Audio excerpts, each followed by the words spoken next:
అందరికీ నమస్కారం.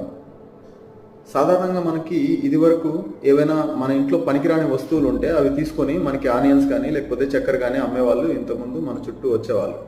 అయితే ఈ మధ్యన నేను రీసెంట్గా చూసింది ఏంటంటే, మీ దగ్గర ఉన్న పాత సెల్ ఫోన్స్ ఏవైనా ఉంటే అవి మాకు ఇవ్వండి, వాటిని తీసుకొని మీకు అది ఎంత వర్త్ అయితే అంత వర్త్ ఉన్న ప్లాస్టిక్ వస్తువులను ఇస్తామని చెప్పి వస్తున్నారు.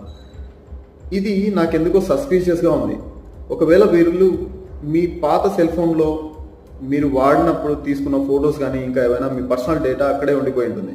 మీరు పనికి రాలేదని పక్కన పెట్టేస్తే ఆ డేటాని వీళ్ళు తీసుకొని ఎవరైనా సైబర్ నేరస్తులకి అమ్మేసి మీ ఫొటోస్ని మార్ఫింగ్ చేసి మళ్ళీ మిమ్మల్ని బాధ పెట్టే అవకాశం ఉంది. కాబట్టి ఇలాంటి వాళ్ళతో జాగ్రత్త.